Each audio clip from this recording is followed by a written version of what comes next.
بسم اللہ الرحمن الرحیم الحمد للہ علی ما انعم وَلَهُ الشُّكْرُ عَلَى مَا أَلْهَمَ وَلَهُ الثَّنَاءُ بِمَا قَدَّمَ مِنْ عُمُومِ نِعَمٍ ابْتَدَاهَا وَسُبُوغِ آلاء أَسْدَاهَا وَتَمَامِ مِنَنٍ وَالَاهَا وَالصَّلَاةُ وَالسَّلَامُ وَالتَّحِيَّةُ وَالْإِكْرَامُ عَلَى النَّبِيِّ الْمُصْطَفَى وَالرَّسُولِ الْمُجْتَبَى الَّذِي دَنَا فَتَدَلَّى فَكَانَ قَابَ قَوْسَيْنِ أَوْ أَدْنَى هُوَ الَّذِي سُمِّيَ فِي السَّمَاءِ بِأَحْمَدَ وَفِي الْأَرْضِينَ بِأَبِي الْقَاسِمِ الْمُصْطَفَى مُحَمَّدٍ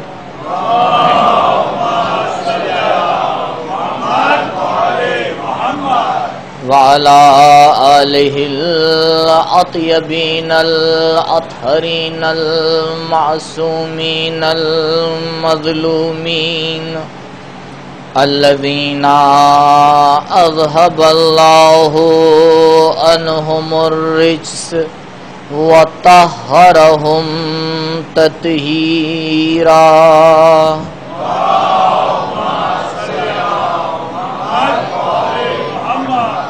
ولا سيما على الحجة الثاني عشر بقية الله المنتظر ولعنة الله على أعدائهم وقتلتهم ومنكري فضائلهم ومصائبهم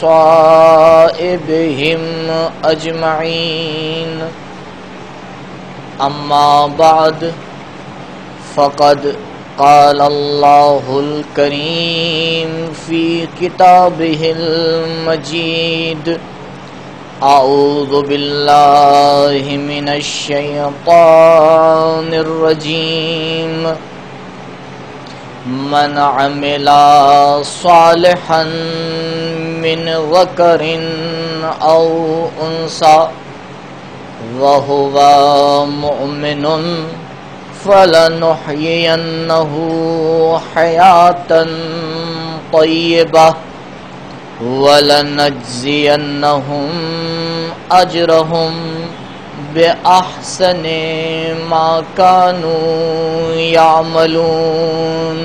درود پڑھیں بر محمد وآل محمد وعجل فرجهم.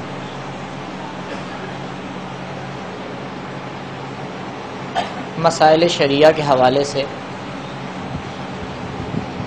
وضو کے حوالے سے چند باتیں کہ جس کا خیال رکھنا ضروری ہے. وضو جیسا کہ آپ جانتے ہیں جو حصہ اس میں واجب ہے وہ چہرے کا اور دونوں ہاتھوں کا دھونا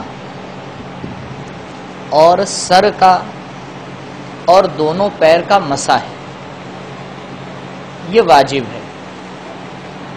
یعنی 4 چیزیں وضو میں یہ واجب ہے، باقی جو کام ہے وہ مستحب ہے. اس سے پہلے قلی کرنا، ناک میں پانی ڈالنا، ہاتھوں کا دھونا، یہ سب مستحب ہے.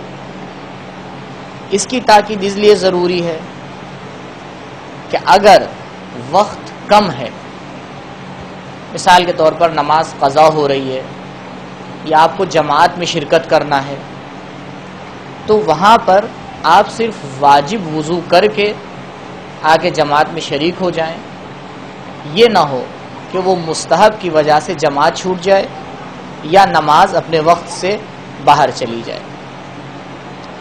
دونوں میں ایک ایک نقطے کے اوپر غور کریں۔ ضروری ہے کہ انسان جب ہاتھ یا چہرے پہ پانی ڈالے تو پانی اوپر سے نیچے کی طرف ہونا چاہیے، یعنی جب آپ دھو رہے ہیں چہرے کو تو اوپر سے نیچے کی طرف۔ آغا سیستانی کے نزدیک اگر آپ نے پانی بھووں پہ ڈالا اور اس کے بعد ہاتھ اوپر لے گئے اور پھر نیچے لے کے آئے، یہ وضو باطل ہے۔ ان کے نزدیک یہ وضو صحیح نہیں ہے، کیونکہ اس میں ایک حصہ آپ نیچے سے اوپر کی طرف آپ نے اپنے منہ کو دھویا ہے۔ اسی طرح ہاتھ میں بھی اگر آپ نے بیچ ہاتھ پہ پانی ڈالا اور ہاتھ کو اوپر لے گئے اور پھر واپس نیچے لے کے آئے تو یہ بھی باطل ہے۔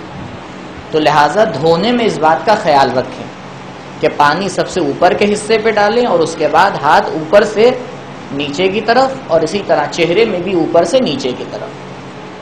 ایک نقطہ جو مس میں قابل غور ہے وہ یہ کہ سر کے مس میں اگر آپ سر کو 4 حصوں میں تقسیم کریں تو جو آگے کا ایک حصہ ہے سر کا مسا وہاں پر ہوتا ہے، وہاں پہ سر کا مسا کرنا ہے، اور اگر بال بڑے ہیں تو آگے کے بال پہ مسا نہیں ہو سکتا، کیونکہ مس سر کا سر پہ ہوتا ہے، بالوں پر نہیں ہوتا۔ البتہ اگر بال سر کا حصہ ہیں، یعنی بال سر میں ہی شامل ہو رہے ہیں، تو اس پہ مسا کیا جا سکتا ہے۔ آخری نقطہ مس کو پیر کے مس کو لے کر ہے، وہ یہ انگلی کے آگے کا حصہ جو انگلی کی نوک کہلاتا ہے، اکثر یہ دیکھا گیا ہے کہ لوگ اس بات کی رعایت نہیں کرتے۔ پیر کا مسا ناخون کے اوپر سے نہیں ہوتا، بلکہ ناخون کے آگے کا حصہ جو پیر کی انگلی کی نوک ہے اس کا آدھا حصہ اوپر شامل ہے۔ یعنی اگر یہ انگلی ہے تو آپ جب مسا کریں گے تو یہاں پر انگلی رکھ کے مس کریں گے، اگر اس طرح آپ نے انگلی رکھ کے مسا کیا تو یہ مسا صحیح نہیں ہے۔ اور یہ مس کی ابتدا ہے، مس کی انتہا جہاں پر پیر مڑتا ہے وہاں تک، نہ وہاں تک کہ جہاں پر پیر میں برآمدگی ہوتی ہے اور ایک اٹھان ہوتی ہے، وہ نہیں، بلکہ اس سے پیچھے تک آئیں گے، جہاں سے پیر مڑتا ہے وہاں تک کہ آپ کو آنا ہے۔ تو یہ مس کے حوالے سے۔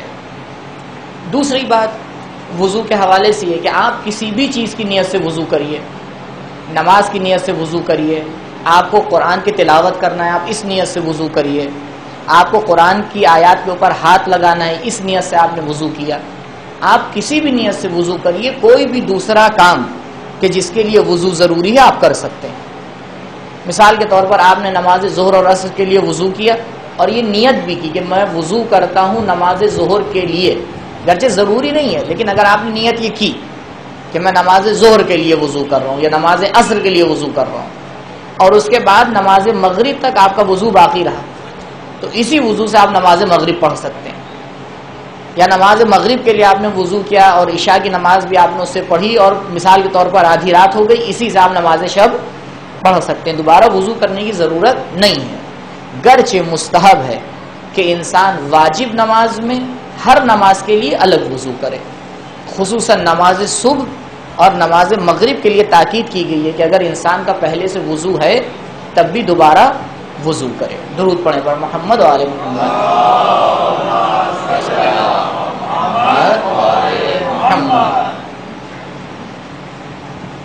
من عمل صالحا من ذکر او انثى وهو مؤمن، سورہ مبارک نحل کی آیت نمبر 97، جس کے ذیل میں 2 دن سے کچھ باتیں آپ کی خدمت میں عرض کی۔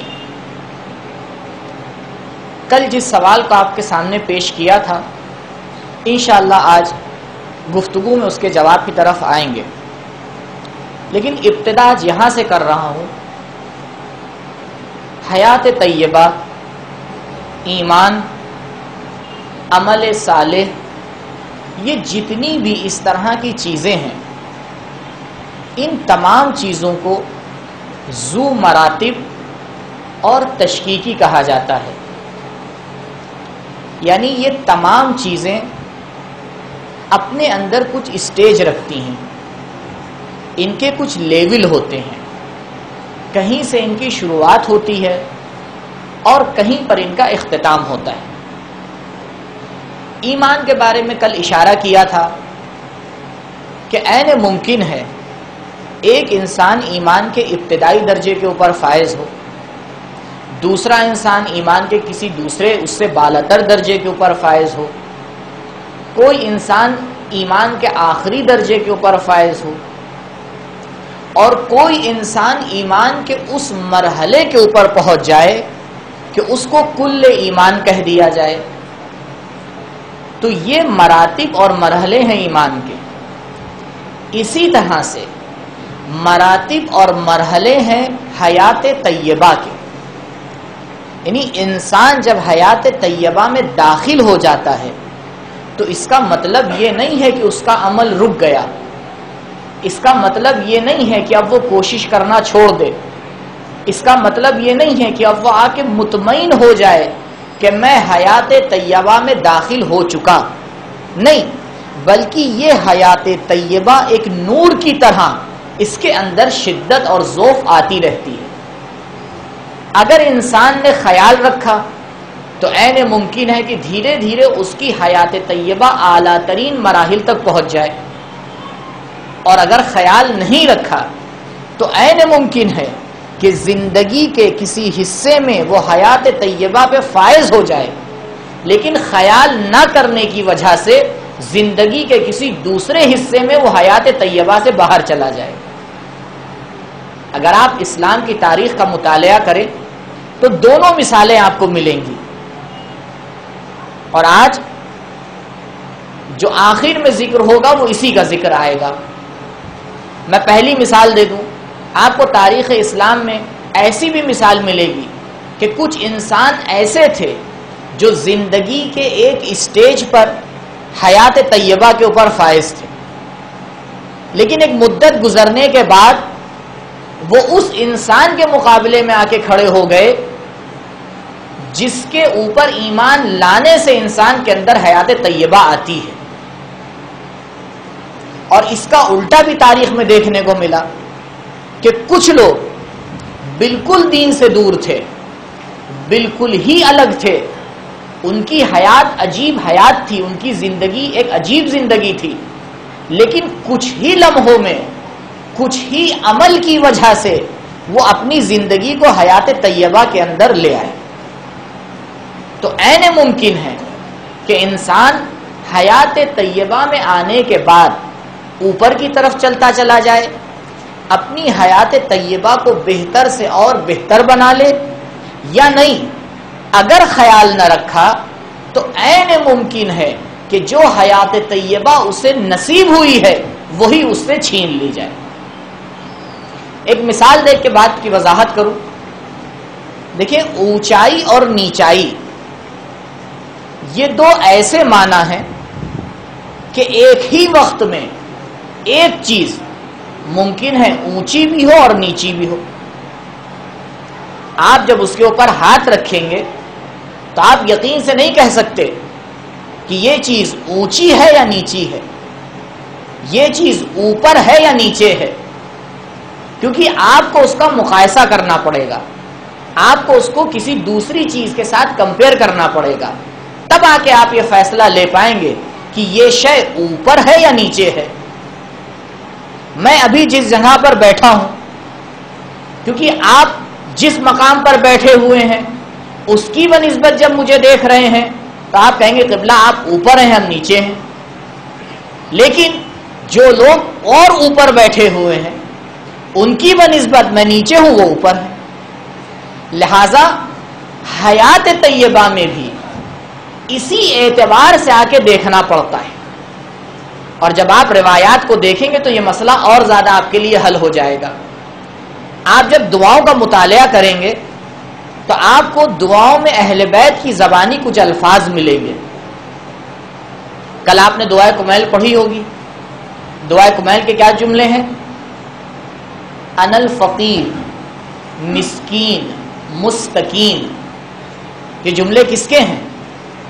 یہ جملے اس انسان کے ہیں جو امام المتقین ہے، وہ جب پروردگار کے سامنے اپنے ہاتھ کو پھیلا رہا ہے تو آ کے کیا کہہ رہا ہے؟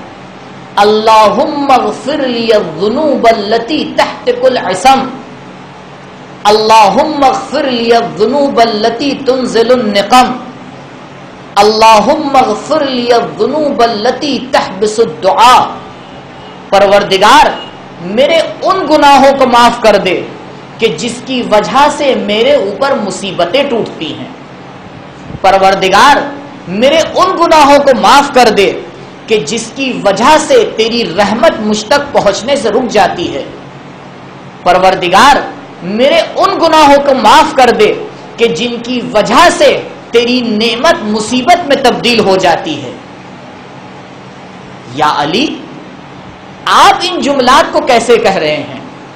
اب ایک جواب دے کے آگے لوگ بڑھ جاتے ہیں کہ یہ دعائیں ہمیں سکھانے کے لیے ہیں۔ یہ بہت آسان سا جواب ہے کہ بھئی یہ دعا جو مولا نے کہی ہے، یہ اس طرح کے فقرے جو دعاؤں میں نظر آتے ہیں اور ہم کو ملتے ہیں، یہ ہمارے لیے ہیں۔ لیکن یہ جواب اگر بعض دعاؤں کے لیے صحیح ہو، اس دعا کے لیے قطعاً صحیح نہیں ہے، کیونکہ جس وقت امام، دیکھیے سکھانے کا انداز اور ہوتا ہے، دعا کرنے کا انداز اور ہوتا ہے۔ میں کئی بار اس جملے کو آپ کے سامنے کہہ چکا ہوں، دعا مانگنا اور ہے، دعا پڑھنا اور ہے۔ ہم بسا اوقات دعا پڑھتے ہیں، مانگتے نہیں ہیں۔ کیا پوچھا جاتا ہے؟ قبلہ دعائے کمیل پڑھی، پڑھ لینے کا انداز الگ ہوتا ہے، مانگ لینے کا انداز الگ ہوتا ہے۔ جناب سلمان ہیں، در زہرا سلام اللہ علیہ پر آتے ہیں،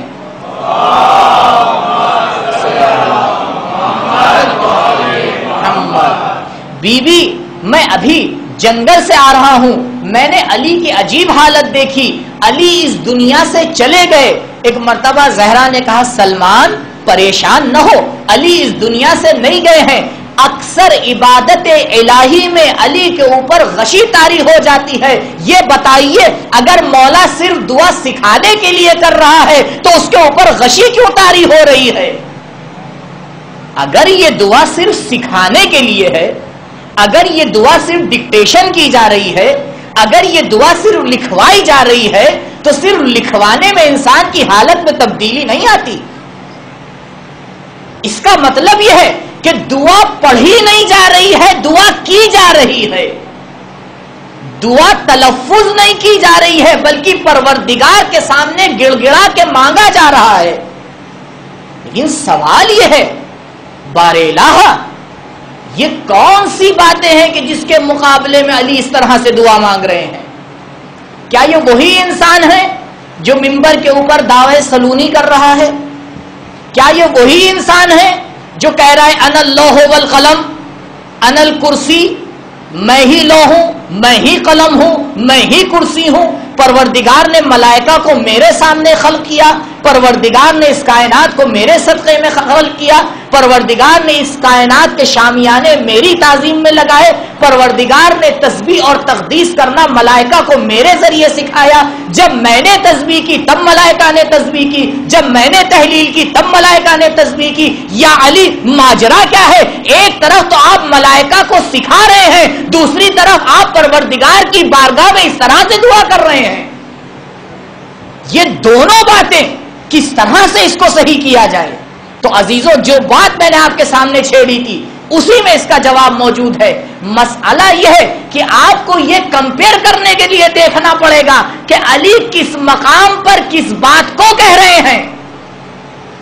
جب مقام بدل جاتا ہے، جب گفتگو کا انداز بدلتا ہے، جب سامنے والا تبدیل ہو جاتا ہے تو گفتگو کرنے کا طریقہ بھی بدل جاتا ہے۔ کہا دیکھو پروردگار متعال ہے اور یہ مخلوق ہے، اور ایک واسطہ ہے جو پروردگار اور مخلوق کے درمیان ہے۔ یہ واسطہ بیچ میں ہے۔ ابھی میں نے آپ کو جو مثال دی تھی کیا تھی؟ اوپر اور نیچے کی مثال۔ اسی مثال کو ذہن میں رکھیے۔ یہ واسطہ فیض الہی کہ جسے پروردگار نے اپنی رحمت کو ہم تک پہنچانے کے لیے اور ہماری دعاؤں کو اپنے تک پہنچانے کے لیے خلق کیا، جس کی وجہ سے خالق اور مخلوق کا رابطہ بنا، آپ سے یہ سوال ہے یہ اوپر کی منزل پر ہے یا نیچے کی منزل پر ہے؟ کہا یہ دیکھو کہ کس کے مقابل میں آ کے مقایسہ کر رہے ہو۔ اگر مخلوقات کے اعتبار سے دیکھ رہے ہو تو یہ سب سے اوپر ہے، اگر خالق کے اعتبار سے دیکھ رہے ہو تو یہ خالق کے نیچے ہے۔ جب علی خالق کو دیکھتا ہے تو انا الفقیر و انا المسکین کہتا ہے، جب مخلوقات کو دیکھتا ہے تو انا اللوح والقلم کا نعرہ لگاتا ہے۔ درود پڑھیں بر محمد و آل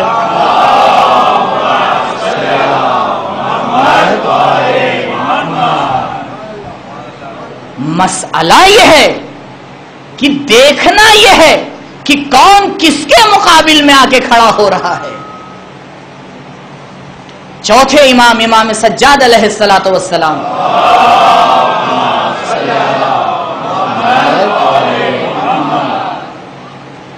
پروردگار کی بارگاہ میں عبادت کے لیے کھڑے ہوئے ہیں، اور ایک مرتبہ جب رکوع سے کھڑے ہوتے ہیں تو آپ کی ردا دوش مبارک سے گر جاتی ہے۔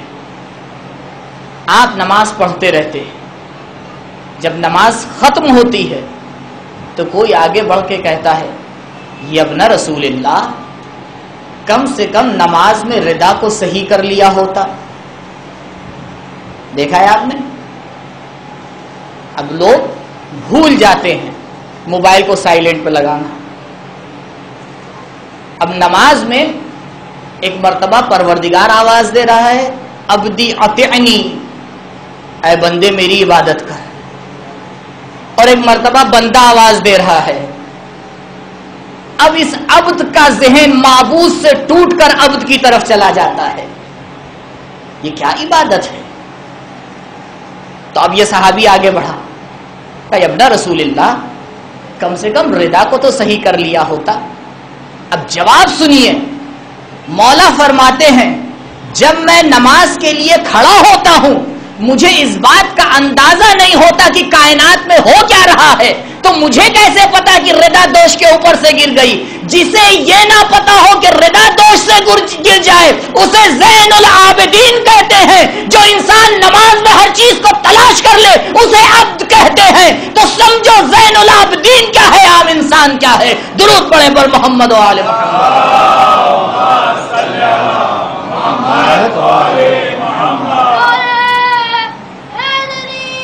یا علی۔ یہ عبادت الہی میں جب انسان اس منزل پہ آگے کھڑا ہوتا ہے، جب پروردگار کو اپنے مقابلے میں آگے دیکھتا ہے، جب اس کی رحمت کے اندر اپنے آپ کو غرق پاتا ہے، تب اس کی توجہ پوری کائنات سے ہٹ جاتی ہے۔ تب وہ دعائے کمیلہ کے ارشاد فرماتا ہے، تب وہ دعائے صباح کے ارشاد فرماتا ہے، تب اس کی زبان سے دعائے عرفہ نکلتی ہے، تب اس کی زبان سے صحیفہ سجادیہ نکلتا ہے، تب اس کی زبان سے دوسری دعائیں نکلتی ہیں۔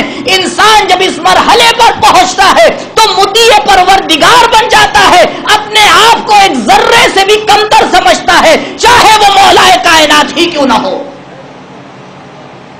حقیقی طور پر وہ مولا ہے، لیکن وہ مولا جب حقیقی مولا کے سامنے آتا ہے تو اپنے آپ کو عبد ذلیل محسوس کرتا ہے، اور یہی انسان جب مخلوق کے سامنے آتا ہے تب پھر اپنے فضائل کو بیان کرتا ہے۔ کہا دیکھو لا یقاسو بنا آل محمد، کہیں ایسی غلطی نہ کر بیٹھنا کہ اپنے آپ کو آل محمد سے ملا دینا، یہ کہہ دینا نبی ہم جیسا تھا۔ نہیں، اگر ہماری دعاؤں کو دیکھ کے تم بہک گئے، اگر ہماری عبادتوں کو دیکھ کے بہک گئے تو سمجھ جانا اگر ہم سر جھکاتے ہیں تو اس کے مقابل میں جھکاتے ہیں کہ جس کے مقابل میں جھکانے کا حق ہے، لیکن جب ہم آ کے کھڑے ہوتے ہیں تو تمام مخلوقات ہمارے سامنے پست نظر آتی ہیں۔ اسے کہتے ہیں اسٹیج، اسے کہتے ہیں مقام، اسے کہتے ہیں تشکیک، اسے کہتے ہیں مراتب۔ تو عین ممکن ہے کہ ایک انسان ایک مرتبے پہ کسی طریقے سے اس کا رویہ ہو، لیکن دوسرے مرحلے میں دوسرے مرتبے پر اس کا رویہ بدل جائے۔ عزیزو حیات طیبہ میں بھی یہی ہے. عین ممکن ہے کہ انسان جب حیات طیبہ پہ فائز ہو تو وہ حیات طیبہ کے کسی خاص مرحلے پر فائز ہو، اور اس کے نیچے جو لوگ ہیں وہ بھی حیات طیبہ پہ فائز ہوں، لیکن اسی حیات طیبہ میں لوگوں کے مرتبے نظر آئیں گے. لہذا شروع سے ہی اس بات کے اوپر غور کرنا ضروری ہے کہ اگر خدا نے کسی انسان کو توفیق دی اور وہ ایمان اور عمل صالح کے ذریعے حیات طیبہ تک پہنچ گیا تو کہیں یہ نہ سوچے کہ کام ختم ہو گیا، کہیں یہ نہ سوچے کہ منزل تمام ہو گئی، کہیں یہ نہ سوچے کہ ذمہ داریاں ختم ہو گئیں. اگر منزل تمام ہوتی تو خدا کی قسم آخری وقت میں حسین ابن علی سجدہ کرتا ہوا نظر نہیں آتے. یہ منزل ایسی ہے کہ جس کی کوئی انتہا نہیں ہے، اور اس کو خوب غور کریے، کیونکہ یہ باتیں جب تک انسان کے لیے روشن نہیں ہوتی ہیں تب تک نہ وہ عبادت کر سکتا ہے نہ وہ عمل صالح کر سکتا ہے. مشکل یہ نہیں ہے کہ ہم عمل کے میدان میں کمزور ہیں، مشکل یہ ہے کہ ہماری سمجھ میں یہی نہیں آیا ہے کہ عمل صالح ہے کیا. ہر انسان وہی کام کرتا ہے جو اس کے اعتبار سے بہتر ہو. تو بھائی جب انسان عمل صالح کو سب سے بہتر سمجھے گا تبھی تو کرے گا. جب اس کی سوچ تبدیل ہو جائے گی، میں ایک مثال دے رہا ہوں سوچ کو تبدیل ہونے کی، پھر واپس آتا ہوں. دیکھیے سوچ تبدیل ہونے سے کتنی بڑی تبدیلی آتی ہے. مال کو لے کے سوچ کو دیکھیے کتنی تبدیلی آتی ہے. مال و دولت، اس کے بارے میں دو طرح کی سوچ موجود ہے. ایک سوچ عام انسانوں کی ہے اور ایک سوچ خدا والوں کی ہے. عام انسانوں کی کیا سوچ ہے؟ آپ کسی سے پوچھئے قبلہ آپ کے بینک میں کتنے پیسے ہیں، بتائے گا نہیں. بہت پکا ہی دوست ہوگا تو آدھا بتا دے گا. اسی لیے اگر آپ کو نہیں معلوم تو آپ کسی کی سیلری نہیں پتا کر سکتے، اور اگر غلطی سے اس نے بتا بھی دیا تو سمجھ جائیے گا 50% ہے. تو جب آپ نے اس سے سوال کیا کہ قبلہ آپ کے پاس مال کتنا ہے، تو پلٹ کے جواب دے گا میرے پاس اتنے پیسے ہیں. خوب جملوں پہ غور کیجئے گا. میرے پاس اتنی دولت ہے، میرے پاس اتنا بیلنس ہے، میرے بینک میں اتنا اماؤنٹ ہے. یہ جملے صحیح ہیں، یہ جملے ظاہری طور پر صحیح، لیکن حقیقی طور پر سب شرک ہے. کیوں؟ انسان اپنا مالک ہے، جو اپنا نہیں مالک ہے وہ مال و دولت کا مالک کب سے بن گیا؟ جس کا اختیار اپنی ایک سانس کے اوپر نہیں ہے اس کا اختیار مال و دولت پر کہاں سے آ گیا؟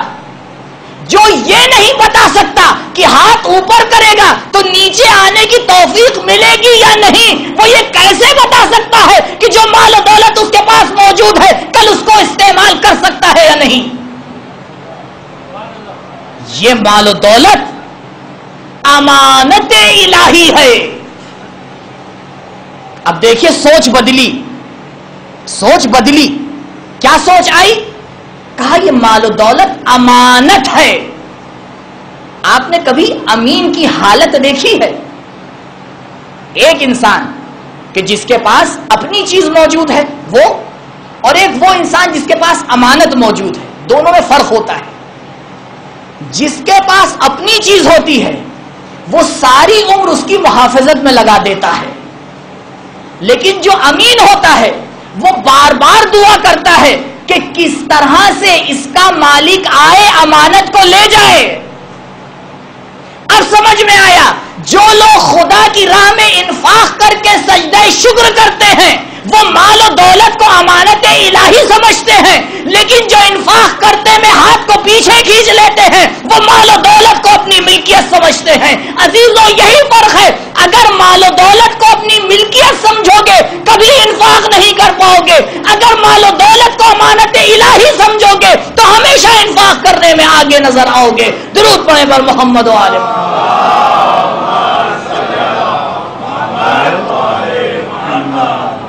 ایک مرتبہ آواز سے بلند درود پڑھیں.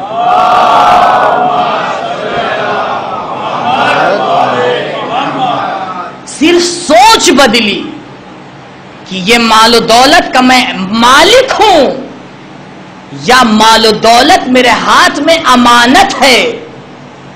دوسرا فرق، اگر آپ مالک ہیں جیسے چاہے خرچ کریں. کسی کو حق ہے آپ کو کہنے کے لیے؟ کوئی نہیں کہہ سکتا. کوئی مالک حقیقی سے سوال نہیں کر سکتا کہ پروردگار تو نے اس کو اتنا دیا اس کو اتنا دیا. اس کی ملکیت ہے. لہ الملک للہ الواحد القہار. وہ مالک ہے، وہ بہتر سمجھتا ہے کسے امیر بنائے کسے فقیر بنائے، کسے امیر بنا کر امتحان لے کسے فقیر بنا کر امتحان لے، کسی کو دوسرے کے دروازے پہ بھیج کر امتحان لے، کسی کو دروازے پر بلا کے امتحان لے. وہ مالک حقیقی ہے. جب انسان کی سوچ مال و دولت کے بارے میں یہ ہوتی ہے کہ وہ مالک ہے تو اب آپ اس سے سوال نہیں کر پائیں گے کہ قبلہ وہاں کیوں خرچ کیا یہاں کیوں خرچ کیا.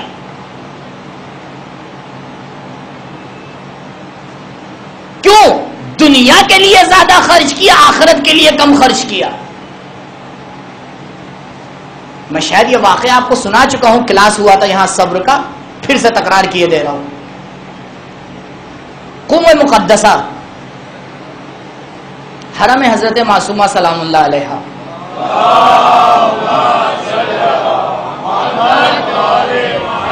موضوع کو ذہن میں رکھیے گا کہ مال و دولت ملکیت ہے یا امانت.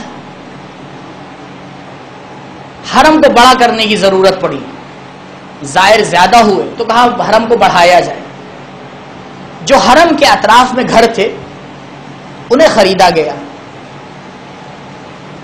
جتنے بھی حرم کے پڑوسی تھے سب نے خوشی خوشی گھر دے دیا. کسی نے پیسے لیے کسی نے نہیں لیے، اپنی اپنی ضرورت اور معرفت کے اعتبار سے.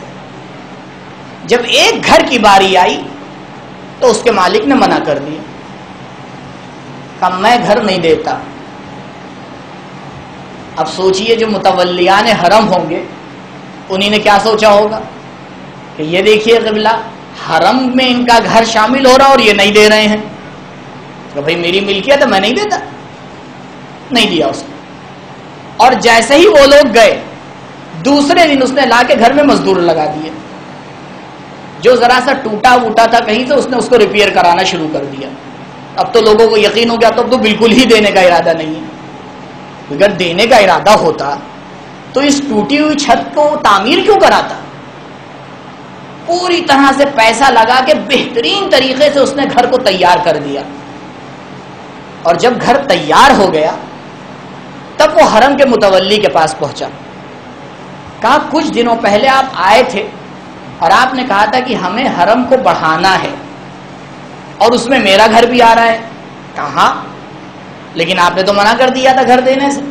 کہاں میں نے منع کیا تھا لیکن اب میں خود سے دینے آیا ہوں. کیا ہوا؟ ابھی تو کچھ دن پہلے آپ نے منع کیا تھا اب آپ دینے آئے ہیں. اچھا کیا قیمت لیں گے؟ اسے کہا نہیں میں مفت میں دینا چاہتا ہوں. کہا مفت میں دینا چاہتے ہیں پہلے کیوں نہیں دیا؟ کہا مسئلہ یہ تھا، جواب پہ غور کریے. کہا مسئلہ یہ تھا جب اس وقت میں گھر کو ہدیہ کرتا تو میرا گھر ٹوٹا پھوٹا تھا. مجھے شرم آئی کہ اہل بیت کی بارگاہ میں کسی ٹوٹی ہوئی چیز کو دوں.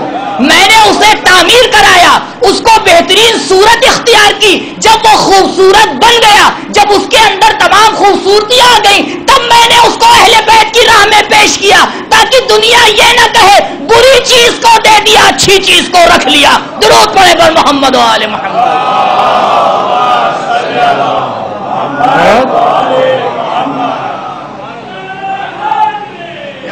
یا علی اسے کہتے ہیں سوچ کا بدلنا. عزیزو جب تک سوچ نہیں بدلتی انسان کا عمل نہیں بدل سکتا. جب تک انسان اپنی سوچ کو صحیح نہ کر لے، اپنی تھنکنگ کو نہ سدھار لے، عمل میں سدھار نہیں آ سکتا. تو حیات طیبہ جو انسان کو نصیب ہوتی ہے، تو اب وہ حیات طیبہ کو روکے. اور جب قرآن کی طرف نظر ڈالی تو قرآن نے اس حیات کو بھی اور لفظ طیبہ کو بھی، عجیب بات ہے، لفظ حیات اور لفظ طیبہ. پہلے لفظ حیات کے بارے میں ایک جملہ، ایک نقطہ اور رہ گیا، اس کو بیان کر دوں پھر آتا ہوں طیبہ کے اوپر. دیکھیے لفظ حیات لفظ موت کے مقابلے میں استعمال ہوتا ہے. موت و حیات بار بار آپ نے سنا ہے، زندگی اور مرگ، تو یہ دونوں الفاظ ایک دوسرے کے مقابل میں ہمیشہ استعمال ہوتے ہیں. سوال یہ ہے کہ قرآن کی نظر میں زندگی کیا ہے اور قرآن کی نظر میں موت کیا ہے. دیکھیے جیسے مال و دولت کے بارے میں سوچ بدلی، اسی طرح موت اور حیات کے بارے میں بھی سوچ کو بدلیے. کسی گھر سے آواز اٹھی انا للہ و انا الیہ راجعون، فوراً ہمارے ذہن میں کیا آیا؟ یہ انسان مر گیا. اور کسی کے یہاں کوئی ولادت ہوئی، فوراً ہمارے ذہن میں آیا کہ ایک زندگی اور بڑھ گئی. تو موت اور حیات کو جو عام انسان سمجھتا ہے وہ سانس کا چلنا ہے. جب تک بچہ ماں کے پیٹ میں ہے، اس کے اندر روح نہیں پھونکی گئی ہے، تب تک وہ ایک گوشت کا لوتھڑا ہے. لیکن جب روح پھونک دی گئی اور اس کی بھی سانس چلنے لگی، اب یہ ایک زندہ انسان ہے ہماری اور آپ کی زبان میں.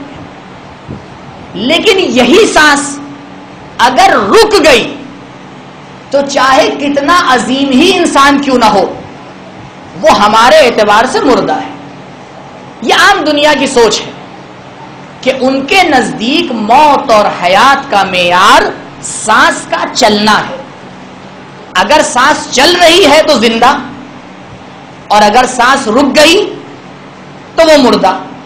اسی لیے آپ دیکھ لیے بہت سے ہاسپٹلوں میں کبھی کبھی انسان کی سانس چل رہی ہوتی ہے لیکن دماغ کام کرنا بند کر دیتا ہے.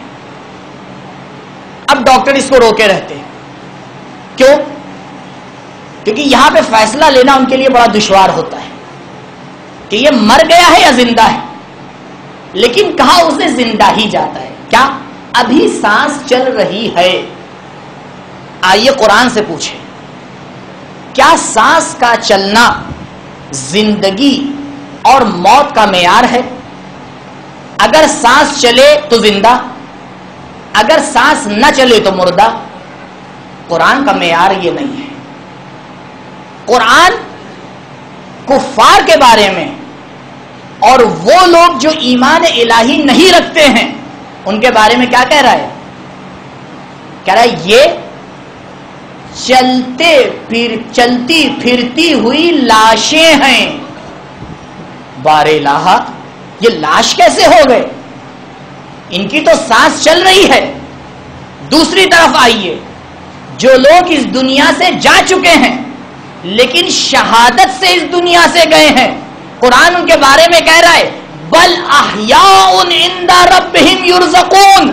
تم انہیں مردہ مت سمجھنا، بلکہ یہ زندہ ہیں اور پروردگار سے رزق پا رہے ہیں. تو پتہ یہ چلا قرآن کا معیار سانس کا چلنا نہیں ہے، ایمان کا چلنا ہے. جب تک ایمان زندہ رہتا ہے انسان زندہ رہتا ہے. اگر ایمان مر جاتا ہے تو جیتا جاگتا ہوا انسان قرآن کی نظر میں مردہ نظر آتا ہے. درود پڑھیں پر محمد و آل محمد.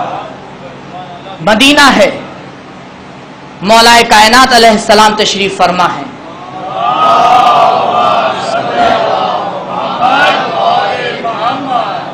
ایک مرتبہ نبی مخاطب ہوتے ہیں، یا علی جائیے اصحاب کہف کو میرا سلام پہنچا دیجئے. کچھ سوال نہیں کیا، مولا اٹھے، ساتھ میں کچھ لوگ بھی اٹھے. یہ تو عجیب نزاکت ہے مجلسوں کی کہ اشارے سے ہی سمجھ میں آ جاتا ہے. اب چلے علی کے ساتھ ساتھ، کاش ہمیشہ ایسے ہی چلتے. پہنچے اس مقام کے اوپر، ایک پہاڑ تھا طے کیا، اوپر پہنچے. پہلا تو تعجب یہی کہ یا رسول اللہ، آپ ذمہ داری دے رہے ہیں سلام پہنچانے کی، راستہ تو بتا دیجئے. بھائی کوئی آپ مکے تو بھیج نہیں رہے ہیں، کوئی آپ ایسی جگہ تو بھیج نہیں رہے ہیں جس سے عرب واقف ہو. آپ نے یہ کہہ دیا کہ یا علی میرا سلام اصحاب کہف کو پہنچا دیجئے. دنیا آج تک نہ سمجھ پائی اصحاب کہف کہاں ہیں، تو اب تو مان لو جو علی نے کہا کہ میں آسمان کے راستے زمین سے بہتر جانتا ہوں، جو بغیر پوچھے اصحاب کہف تک پہنچ سکتا ہے، وہ یہ بھی بتا سکتا ہے وہ کہاں سو رہے ہیں.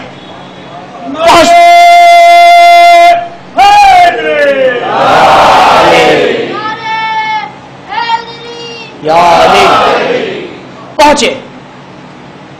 3 لوگ پہنچے، تاریخ نے کہا. ایک امیر المومنین ہے، 2 لوگ ساتھ میں.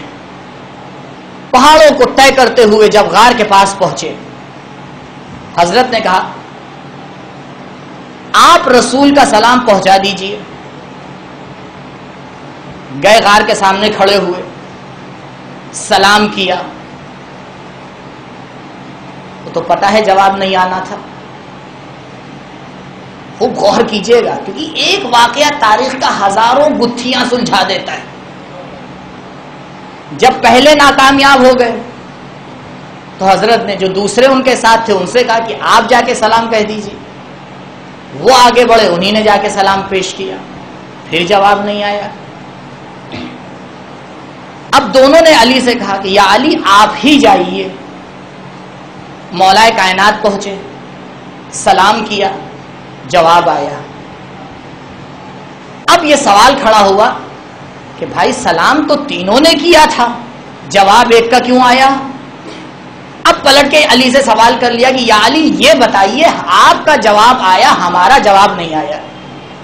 اس سے پہلے کہ واقعہ بتاؤں ایک بات سمجھ لیجئے، اصحاب کہف کو دنیا مردہ سمجھتی ہے، لیکن علی کے سلام کا جواب دے کر انہی نے بتا دیا ہمیں مردہ نہ سمجھنا، ہم کیونکہ ایمان پر اس دنیا سے گئے ہیں تو ابھی بھی زندہ ہے.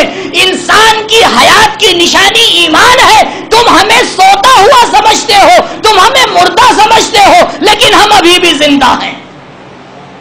یا علی کیوں آپ کے سلام کا جواب آ گیا، ہمارے سلام کا نہیں آیا؟ پھر مولا کائنات نے کہا کہ آپ ہی پوچھ لیجئے. بھئی سوال آپ کا ہے، ہمیں تو معلوم ہے. سوال کیا گیا، پھر جواب نہیں آیا. پھر دوسرے نے بڑھ کے سوال کیا، پھر جواب نہیں آیا. پھر دوبارہ پلٹ کے مسئلہ وہیں پہنچا جہاں ہمیشہ پہنچتا تھا. کہ یا علی آپ ہی سوال کر ڈالیے، مشکل ختم ہو کسی طرح سے. اب مولا کائنات نے سوال کیا یا اصحاب کہف، کیوں میرا جواب دیا لیکن باقی لوگوں کا جواب نہ دیا؟ اب جواب سنیے. اصحاب کہف نے آواز دی یا علی ہمارے لیے جائز نہیں ہے سوائے رسول اور وصی رسول کے کسی کے سلام کا جواب دیں. یا رسول سلام کہلوائیں یا وصی رسول آ کے سلام کرے، تبھی تو ایمان کی نشانی سمجھ میں آئے گی. یا ایمان سلام کروائے یا کل ایمان سلام کرے، تبھی جواب آئے گا. درود پڑھیں پر محمد و آل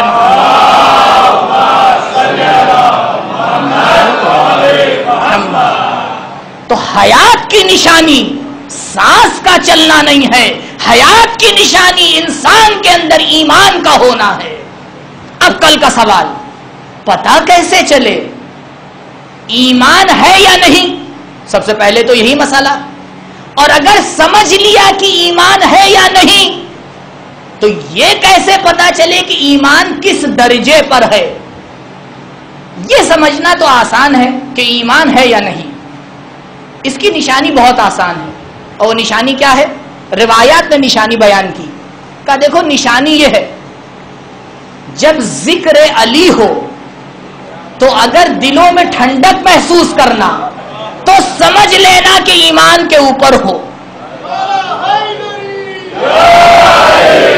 جب مصائب حسین پڑھے جائیں تو اگر آنکھوں سے آنسو آ جائیں تو سمجھ لینا ایمان پر ہو. تو یہ سمجھنا تو آسان ہو گیا کہ انسان ایمان پر ہے یا نہیں، لیکن اب یہ سمجھنا کہ ایمان کے کس درجے پر فائز ہے، یہ ایک عجیب مرحلہ ہے جو کل سوال آپ کے سامنے رکھا تھا. جواب ساتویں امام، امام کاظم علیہ الصلوۃ والسلام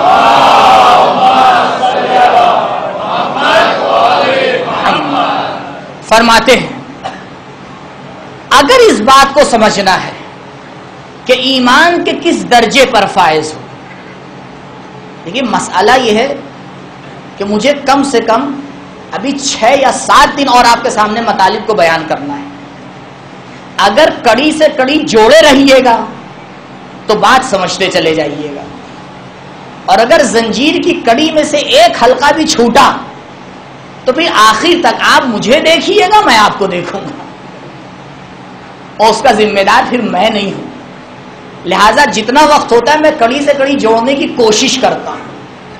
تو پہلے سوال کا جواب کہ قرآن کے اعتبار سے زندگی کی نشانی سانس کا چلنا نہیں ہے، بلکہ زندگی کی نشانی ایمان کا ہونا ہے. اب اعتراض مت کرنا کیا یہ زری تمہیں شفا دے گی.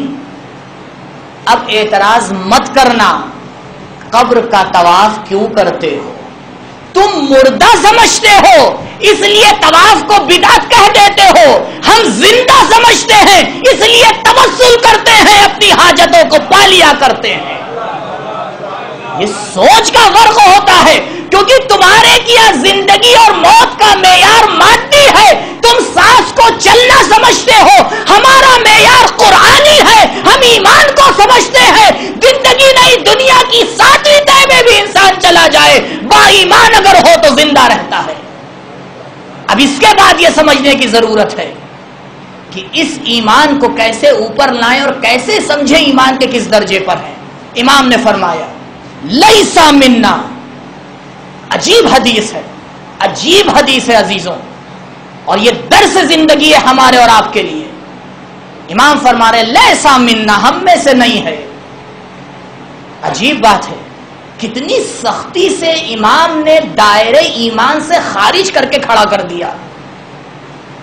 لیسا منا، ہم میں سے نہیں ہے.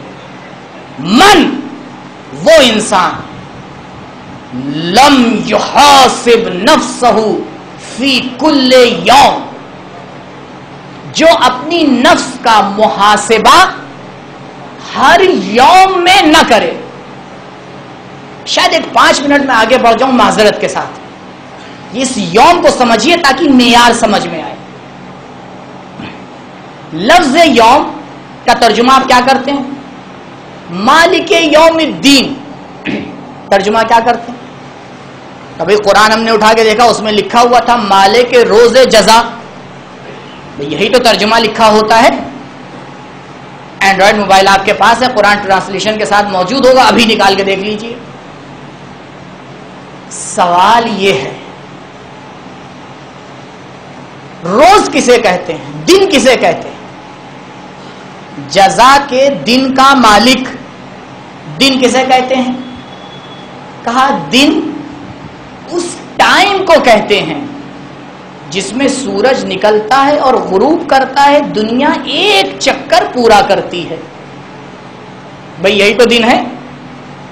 ہفتے میں کتنے دن ہوتے ہیں؟ کا 7 دن. مہینے میں کا یا 29 یا 30 یا 31. سال میں کا 365 دن، 355 دن. چاند کا سال ہے، سورج کا سال ہے، الگ الگ. تو یہ بتائیے اگر سورج نہیں ہے، اگر زمین نہیں ہے تو دن ہے؟ دن کہاں سے ہوگا؟ بھائی دن کا پیمانہ اور اسکیل ہی سورج اور زمین ہے. جب نہ سورج ہے نہ زمین ہے تو دن کہاں سے ہے؟ تو جب دن ہی نہیں ہے تو یہ مالک یوم الدین میں یہ دن کے جزا کے دن کا مالک کیسے ہو گیا؟ بھائی جب دن ہی نہیں ہے تو جزا کا دن کہاں سے آ گیا مگر یہ کہ آپ یہ کہیے اس دن بھی سورج ہوگا. تو اگر قیامت آئے گی اور یہ گیلیکسی پوری زمین اور آسمان اور سورج اور چاند سب ختم ہو جائے گا تو نہ سورج بچے گا، نہ چاند بچے گا، نہ زمین بچے گی. تو پھر جب نہ سورج ہے، نہ چاند ہے، نہ زمین ہے، تو دن کہاں سے ہے؟ ایک دوسری آیت، کئی بار آپ نے قرآن میں اس آیت کو پڑھا ہوگا، گزر گئے ہوں گے، کہ پروردگار نے آسمان اور زمین کو کتنے دن میں خلق کیا؟ فی ستۃ ایام، 6 دن. بار الہ، قرآن کی آیات تو ایک دوسرے سے نہیں ٹکرا سکتی. جب سورہ یاسین میں تو یہ کہہ رہا ہے اذا اراد اللہ شیئا ان یقول له کن فیکون، جب پروردگار کسی شے کا ارادہ کرتا ہے تو صرف کن کہہ کے اسے خلق کر دیتا ہے. تو جب پروردگار کا ارادہ تمام کائنات کو ایک اشارے سے خلق کر سکتا ہے تو پھر 6 دن کی کیا ضرورت ہے؟ اور عزیزوں، یہ 6 دن تب وجود میں آئیں گے جب زمین اور سورج خلق ہو چکے گا. تو جب یہ خلق نہیں ہوا ہے تو 6 دن کی پیمائش کیسے ہو گئی؟ تو یہ دن آیا کہاں سے؟ اس لفظ یوم کو سمجھنا ہے کہ لفظ یوم قرآن میں کس معنی میں ہے، تاکہ اس حدیث کو سمجھیں. لفظ یوم دن کے معنی میں نہیں ہے. ہاں کبھی کسی روایت میں کہیں پر دن کے معنی میں استعمال ہو جائے وہ الگ ہے، لیکن یہ 2 آیتیں یعنی مالک یوم الدین اور فی ستۃ ایام، ان دونوں جگہ پر لفظ یوم دن کے معنی میں قطعاً نہیں ہے، تو صحیح نہیں ہو سکتا. پھر کس معنی میں ہے؟ یہاں پر لفظ یوم اسٹیج کے معنی میں ہے، شان کے معنی میں ہے، مرحلے کے معنی میں ہے، مقام کے معنی میں ہے، منزل کے معنی میں ہے. فی ستۃ ایام کا مطلب یہ ہے کہ پروردگار نے آسمان اور زمین کو 6 اسٹیج میں آ کے خلق کیا ہے. پروردگار دنوں کا محتاج نہیں ہے بلکہ مرحلہ بہ مرحلہ خلق کر سکتا ہے. وہ ایک انسان کو پورا ہی انسان خلق کر سکتا تھا، کہا نہیں پہلے منی کی صورت دوں گا، پھر خون کی صورت دوں گا، پھر استخوان بناؤں گا، اس کے بعد گوشت بناؤں گا، اس کے بعد جنین بناؤں گا، اس کے بعد روح پھونکوں گا، تب آ کے انسان کو تیار کروں گا. یہ مرحلہ بہ مرحلہ ہے جو یہ مخلوق آ کے خلق ہوتی ہے. ان مرحلے کو لفظ یوم کہا جاتا ہے. مالک یوم الدین یعنی جب دین کے ظہور کا مرحلہ ہوگا. کیا مطلب ہے اس کا؟ اس کا مطلب یہ ہے اس دنیا میں اتنی توانائی نہیں ہے کہ دین اپنی تمام کسوٹی کے ساتھ ظہور کر جائے. ہو ہی نہیں سکتا، کیونکہ یہ دنیا مادی دنیا ہے. مادی دنیا کے اندر اتنی صلاحیت نہیں ہوتی ہے کہ وہ پوری طرح سے الہیت کو آ کے ظاہر کر دے. وہ ایک مرحلہ آئے گا جہاں پر دین اپنی تمام طاقت کے ساتھ رونما ہوگا. اس دن کو کہا جائے، اس مرحلے کو کہا جاتا ہے مالک یوم الدین. پروردگار اس مرحلے کا مالک ہے جب وہ الیوم اکملت لکم دینکم واتممت علیکم نعمتی کو حوض کوثر کے اوپر پوری طرح سے آ کے نازل کرے گا. اسے کہا جاتا ہے یوم. اب آئیے حدیث کی طرف. حدیث کیا کہہ رہی ہے؟ لیسا منا من لم یحاسب نفسہ فی کل یوم. ہم میں سے نہیں ہے جو اپنے نفس کا محاسبہ ہر یوم میں ایک بار نہ کرے. یوم کا ترجمہ عام انسانوں کے لیے دن ہے. دن طلوع خورشید سے غروب خورشید تک دن کہلاتا ہے. دن نکل آیا، دن ڈھل گیا. یہاں پر دن کا معنی 24 گھنٹے نہیں ہے. یہاں پر دن کا معنی سورج سے نکلنے تک، سورج کے چھپنے تک ہے. میں نے ایک دن روزہ رکھا، یہاں پر دن 24 گھنٹے نہیں ہے. یہاں پر دن اذان صبح سے لے کر مغرب تک ہے. ہفتے میں 7 دن ہوتے ہیں، یہاں پر دن کا معنی 24 گھنٹے ہے۔ میں کچھ دن کے لیے سفر پہ گیا تھا، یہاں پر دن کا معنی یعنی ایک ٹائم، ایک مدت، ایک زمان ہے۔ مالک یوم الدین، یہاں پر دن کا مطلب ایک مرحلہ ہے، ایک اسٹیج ہے، ایک مقام ہے۔ تو عزیزوں، دن کا الگ الگ معنی ہے۔ اب اس روایت کے اوپر غور کریے، ہر انسان کے لیے ضروری ہے وہ اپنے اعتبار سے اس روایت میں یوم کا ترجمہ کرے۔ اگر عام انسان ہے تو وہ کہے یہاں پر یوم یعنی 24 گھنٹے، اس کے لیے ضروری ہے 24 گھنٹے میں ایک ہی ترازو ہمارے لیے بتایا گیا ہے کہ دیکھو ہر لمحہ اپنے عمل کو تولتے جانا۔ شروع میں نے آپ کے سامنے عرض کیا، حیات طیبہ اسٹیج رکھتی ہے، حیات طیبہ نیچے سے شروع ہو کے اوپر تک جاتی ہے۔ جو انسان ابھی حیات طیبہ میں فائز ہوا ہے اس کی یہ ذمہ داری ہے کہ وہ 24 گھنٹے میں ایک مرتبہ اپنا امتحان لے۔ جب ایک بار امتحان لے گا تو سمجھ میں آ جائے گا ایمان کے کس درجے پہ فائز ہے۔ جب اور آگے بڑھ گیا تو اب ذمہ داری یہ نہیں ہے کہ 24 گھنٹے میں ایک بار امتحان لے، اب اس کی ذمہ داری یہ ہے کہ جب سورج نکلے تب امتحان لے، جب سورج غروب کرے تب امتحان لے۔ جب مرحلہ اور آگے بڑھ جائے گا تب ذمہ داری اور بدل جائے گی، تب اس کی ذمہ داری یہ ہے کہ جب بھی اس کی زندگی دن میں نیا موڑ لے رہی ہے تب وہ آ کے اس نئے موڑ پر اپنا امتحان لے۔ جب مرحلہ اور آگے بڑھ جائے گا تو اب اس کے لیے ضروری ہو جائے گا کہ اپنے زندگی کی ہر سانس کا امتحان لے۔ تو عزیزوں، عجیب حدیث ہے، ہر نیچے اسٹیج والے کے لیے بھی ہے، ہر عالی مقام انسان کے لیے بھی ہے۔ اس کو یہ بتا رہی ہے اگر حیات طیبہ میں داخل ہونا ہے تو اپنے اعتبار سے تمہیں اپنا محاسبہ کرنا پڑے گا، تب سمجھ میں آئے گا ایمان کے کس درجے کے اوپر فائز ہو۔ درود پڑھے بر محمد و آل محمد۔ لیکن ہائے رے غفلت، کتنا غافل ہے یہ انسان۔ دن میں 5 بار پروردگار اسے بلاتا ہے، آ میرے بندے اپنا امتحان لے لے۔ کیا تیری نماز ظہر نماز صبح سے بہتر ہوئی؟ کیا تیری نماز عصر تیری نماز ظہر سے بہتر ہوئی؟ کیا تیری نماز مغرب نماز عصر سے بہتر ہوئی؟ کیا تیری نماز عشاء نماز مغرب سے بہتر ہوئی؟ کیا جب تو نماز شب کے لیے کھڑا ہوا تو تیری یہ نماز پورے دن کی نمازوں سے بہتر ہوئی؟ اگر ہوئی تو علی کا ماننے والا ہے، تو حیات طیبہ کے اوپر چل رہا ہے۔ اگر نہیں ہوئی تو اپنے گریبان میں جھانک کر دے کمی کہاں پر ہے۔ یہ حدیث آواز دے رہی ہے کہ کیا پہلی محرم کو جو آنسو بہے ویسے ہی آنسو دوسری محرم کو بھی بہے، ویسے ہی آنسو تیسری محرم کو بھی بہے، ویسے ہی آنسو چوتھی محرم کو بھی بہے۔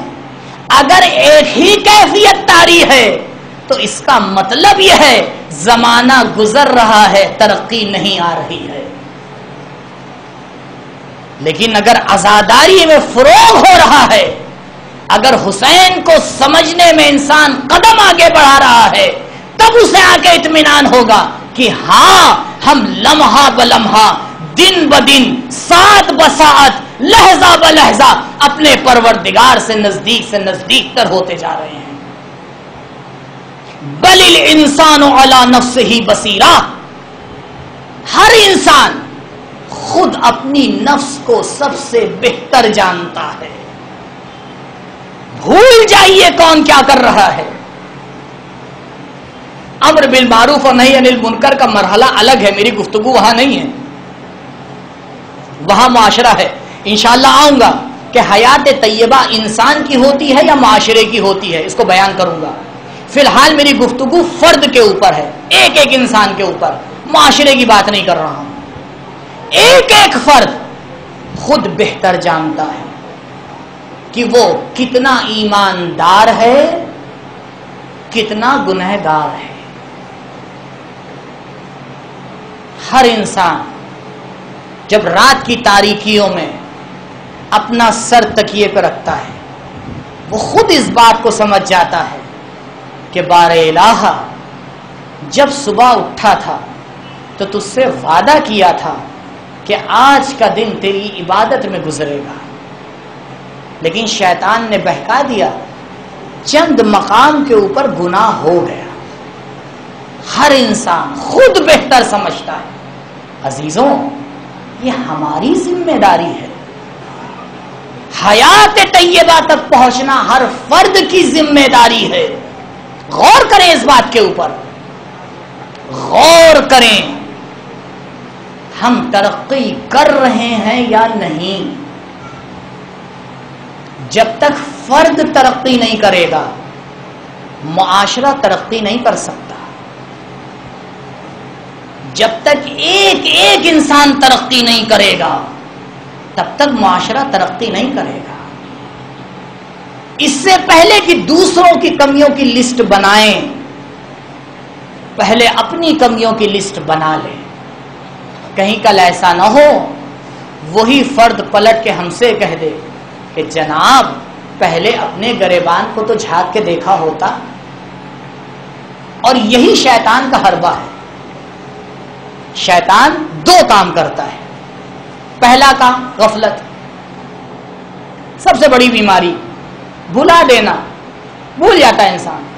اس طرح سے زندگی میں مادیات میں آ کے اس کو ڈھکیل دیتا ہے کہ اس کو یاد ہی نہیں رہتا کہ کیا کیا۔ آپ کسی انسان کو کھڑا کر کے اس سے پوچھ لیے پچھلے ایک ہفتے میں اس نے کتنے گناہ کیے، اگر بتا پائے۔ شاید اپنی اچھائیاں گنا دے، کمیاں نہیں گنا پائے گا۔ کیوں؟ غفلت ہے، غافل ہے، مادیات میں اتر چکا ہے، پروردگار سے دور ہو چکا ہے۔ ہاں سجدے ہیں، رکوع ہیں، عزاداری ہے، سب کچھ ہے، لیکن روح جا چکی ہے۔ جب تک روح نہ ہو، جب تک روح ایمان نہ ہو، تب تک تازگی نہیں آتی۔ ہر چیز رسم و رواج بن کے رہ جاتی ہے۔ نکالیے رسم و رواج سے ان چیزوں کو، زندگی بخشیے۔ جب تک زندگی نہیں آئے گی ترقی نہیں آ سکتی۔ اگر درخت کی شاخ کو، اس کے نیچے کے حصے کو آپ کاٹ دیجئے، جیسا ہے ویسا ہی کھڑا رہے گا، کچھ دنوں بعد خشک ہو جائے گا۔ لیکن اگر اسی کو آپ پانی سے جوڑ دیجئے تو روز اس میں ہرے پتے نکلتے چلے آئیں گے۔ کیوں؟ کیونکہ اس کا رابطہ زندگی سے جڑ گیا ہے۔ وَجَعَلْنَا مِنَ الْمَاءِ كُلَّ شَيْءٍ حَيٍّ، ہم نے پانی سے ہر زندہ چیز کو خلق کیا۔ کیوں ہمارا عمل رنگ لے کر نہیں آتا ہے؟ کیوں ہمارا عمل ہمارے اندر ترقی نہیں لے کر آتا ہے؟ کیوں ہماری محنت ہمیں کمال تک نہیں پہنچا رہی ہے؟ کیوں ہمارے سجدے ہمیں خدا سے نزدیک نہیں کر رہے ہیں؟ کیوں؟ کیونکہ اس کے اندر ابھی حیات طیبہ کی روح نہیں ڈالی گئی ہے۔ بل الانسان علی نفسہ بصیرہ، جب انسان اپنی نفس کے اوپر بصیر بنتا ہے تو پھر وہ جناب حر نظر آتا ہے۔ کس طرح سے ایک لمحے میں زندگی تبدیل ہوئی؟ کیوں؟ کیونکہ غور کیا، کیونکہ بدلا، ارادہ کیا۔ کیجئے ارادہ، ہم ارادہ ہی نہیں کر پاتے۔ پہلی مشکل غفلت، کہ انسان غفلت کی وجہ سے آگے کام نہیں کرتا، بھول جاتا ہے۔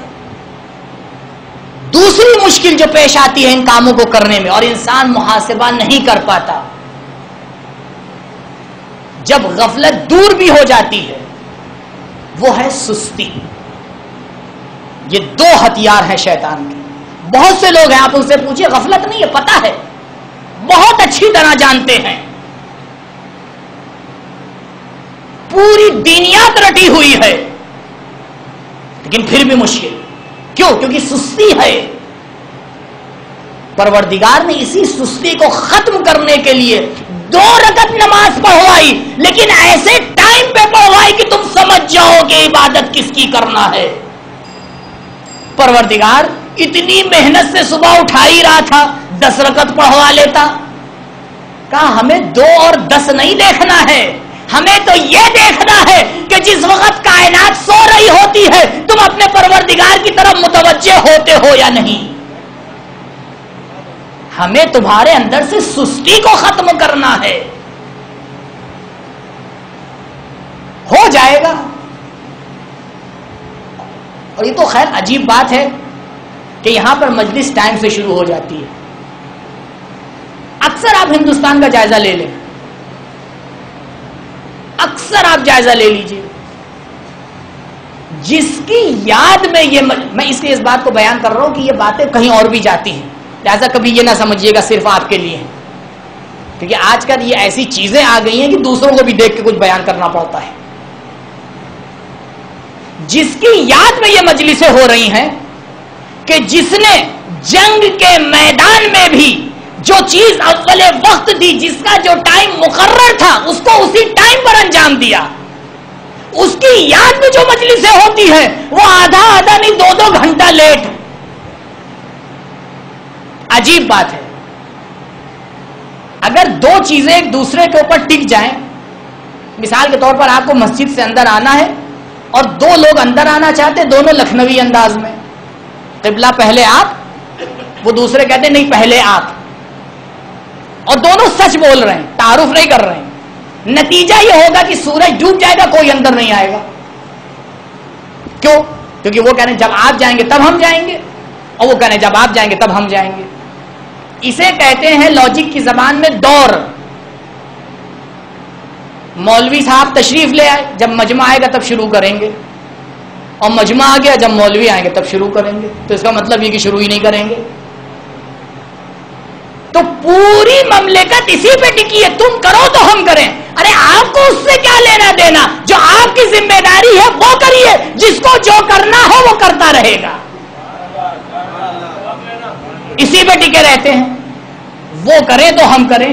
نہیں, ایک ایک انسان اپنی نفس کا ذمہ دار ہے.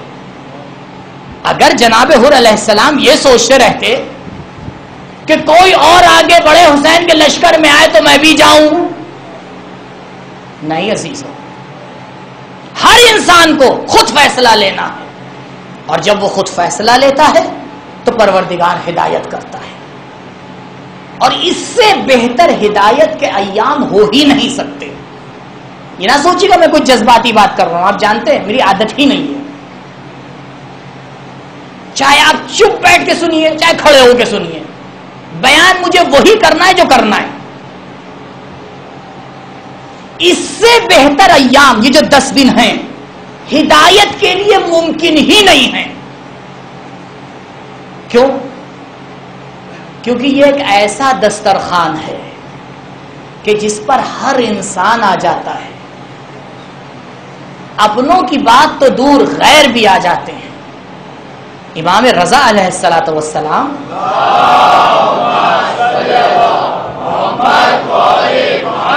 فرماتے ہیں نفس المحموم فی ہمنا تسبیح. اللہ اکبر. ایک غمگین انسان کا سانس لینا ہمارے غم میں یہ تسبیح الہی ہے.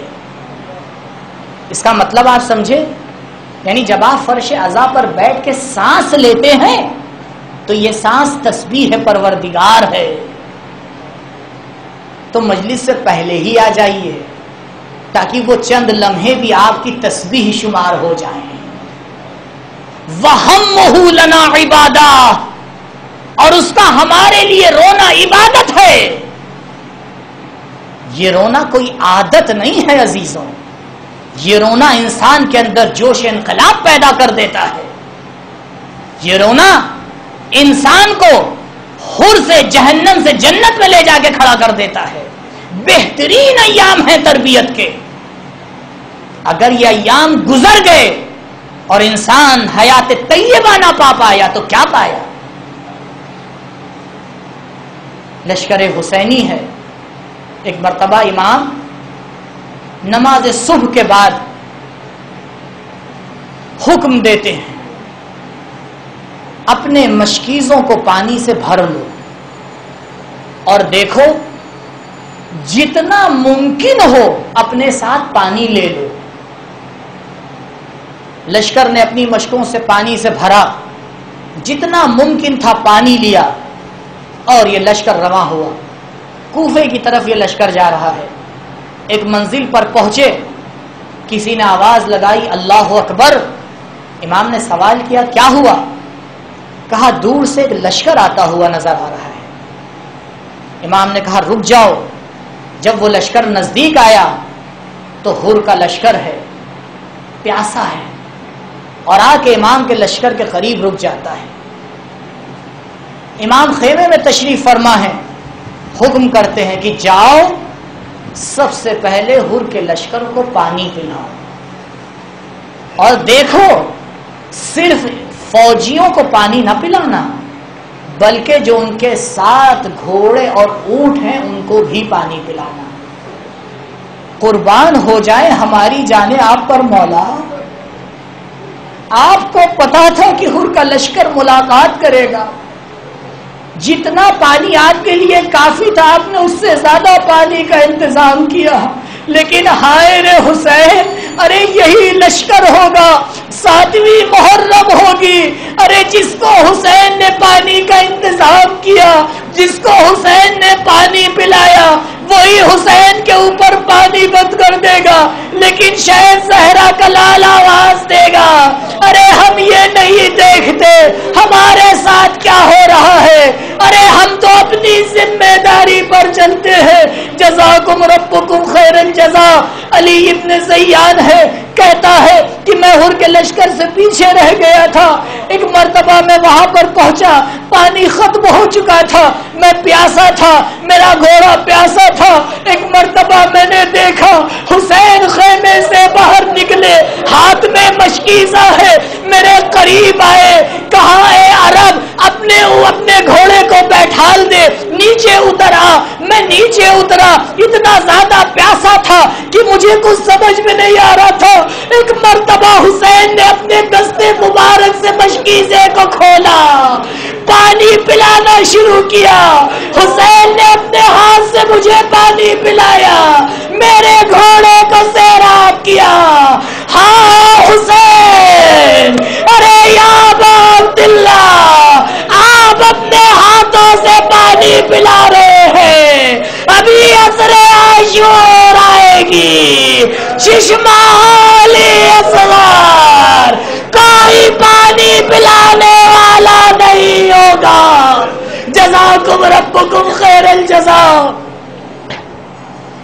امام آگے بڑھتے ہیں، لشکر حر سے مکاتبہ کرتے ہیں، بات چیت ہوتی ہے، آخرکار یہ دونوں لشکر کربلا کی طرف رواں ہوتے ہیں، ایک منزل پر پہنچتے ہیں، ایک مرتبہ امام کا رہبار رک جاتا ہے، امام کا رہبار رکتا ہے، امام گھوڑا بدل دیتے ہیں، دوسرے رہبار پہ آ کے بیٹھتے ہیں، وہ بھی رک جاتا ہے۔ ایک مرتبہ حسین سوال کرتے ہیں یہ بتاؤ اس زمین کا نام کیا ہے؟ کوئی بڑھ کے آواز دیتا ہے مولا اس زمین کا نام غازریہ ہے۔ امام کہتے ہیں کیا کوئی اور بھی نام ہے؟ کہا ہاں مولا اسے شط فرات بھی کہتے ہیں۔ کہا نہیں کوئی اور بھی نام ہے؟ کہا ہاں مولا اسے کرب و بلا بھی کہتے ہیں۔ بس حسین نے کربلا کا نام سنا، زین سے زمین پر آئے، مولا کتنی آسانی سے 2 محرم کو زین سے زمین پر آ گئے، ارے ابھی 10 محرم آئے گی، زہرا کا لال جب تیر پیوستہ ہوں گے زین سے زمین پر نہیں آئے گا، لاشا تیروں پہ ٹھہر جائے گا۔ جزاکم ربکم خیر الجزا۔ حسین نیچے تشریف لاتے ہیں، خیام لگا دیے جاتے ہیں۔ ایک مرتبہ حسین خیام کا دورہ کر رہے ہیں، دورہ کرتے کرتے جناب ام کلثوم کے خیمے میں پہنچتے ہیں۔ ہاں عزیزو زہرا کو پرسہ دے دیجئے کیونکہ مجھے نہیں معلوم مجھے کل توفیق ملے گی مسائل پڑھوں یا نہ پڑھوں، مجھے نہیں معلوم کل آپ کو رونے کی توفیق ملے گی یا نہیں ملے گی۔ پروردگار ان آنسوؤں پہ اپنی رحمت نازل کرتا ہے، پروردگار ان آنسوؤں کو زہرا کے رومال میں جگا دیتا ہے. ہاں حسین آگے بڑھتے ہیں، ام کلثوم کے خیمے میں آتے ہیں. بہن ام کلثوم کیوں پریشان نظر آ رہی ہو، کیوں حیران نظر آ رہی ہو؟ ایک مرتبہ جناب ام کلثوم حسین کے سامنے سر جھکا کے کھڑی ہو جاتی ہے. بھیا یہ کس زمین پر آ کے پڑاؤ ڈالا ہے؟ بھیا یہ کس زمین پر خیمے لگوا دیے ہیں جب سے ام کلثوم اس زمین پہ رکی ہے؟ ام کلثوم کو قرار نہیں آیا ہے. ایک مرتبہ حسین کہتے ہیں بہن بیٹھ جاؤ. بہن بیٹھتی ہے، حسین بہن کے سامنے بیٹھتے ہیں. کہتے ہیں بہن جب جنگ صفین سے حسین واپس آ رہا تھا، مولا علی ساتھ میں تھے، بھیا حسن ساتھ میں تھے. جب میں اس مقام پر پہنچا تو مولا آ کے سو گئے، بھیا حسن کی گود میں امام سو گئے. سونے کے بعد جب امام کی آنکھ کھلی تو عجیب آواز دی، انا للہ و انا الیہ راجعون. بھیا حسن نے سوال کیا، بابا آپ نے انا للہ کیوں کہا؟ عزیز و دل تھام کے سن لو. علی نے کہا اے حسن میری جب آنکھ لگی تو میں نے عجیب خواب دیکھا. میں نے دیکھا یہ میدان ہے جو خون سے بھرا ہوا ہے اور میرا حسین اس میں غوطے لگا رہا ہے. ایک مرتبہ علی آگے بڑھے، مجھے گلے سے لگایا، بیٹا حسین ارے جب محرم آئے گا، جب تم کربلا میں آؤ گے، جب خون میں غلطہ ہوگے تو کیا کرو گے؟ حسین نے آواز دی، بابا نانا سے وعدہ کیا ہے حسین صبر کرے گا، امت کے معذلان پر صبر کرے گا. انا للہ و انا الیہ راجعون.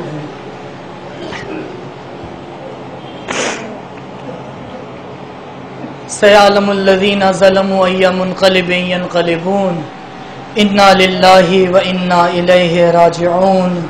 رضا بقضائہ و تسلیما لامرہ، لا معبود سواک یا غیاث المستغیثین. پروردگارہ امام کے ظہور میں تعجیل فرما، پروردگارہ ہمارے اعمال کو قبول فرما، پروردگارہ ہمارے آنسوؤں کو رومال زہرا میں جگہ عنایت فرما. پروردگارہ محبت اہل بیت، عزاداری سید الشہداء ہماری نسلوں میں قائم و دائم رکھ. پروردگارہ شیعان حیدر کرار اس دنیا میں جہاں جہاں بھی ہیں ان کی جان مال عزت و آبرو کی محافظت فرما. پروردگارہ جو بے اولاد ہیں ان کی گودیوں کو اولاد کی نعمت سے بھر دے. جو صاحب اولاد ہیں انہیں توفیق دے اپنی اولاد کی صحیح تربیت کر سکیں. پروردگارہ جو مقروض ہیں غیب سے ان کا قرض عطا فرما. جو بیمار ہیں ان کو شفاء عاجل عنایت فرما. پروردگار جو حضرات یہاں آئے ہیں ان کی شرعی حوائج کو پورا کر. بار الہ دوبارہ تیری بارگاہ میں دعا ہے امام کے ظہور میں تعجیل فرما، ہمیں ان کے اعوان و انصار میں شمار فرما. ربنا تقبل منا انک انت السمیع العلیم. ماتم حسین یا حسین.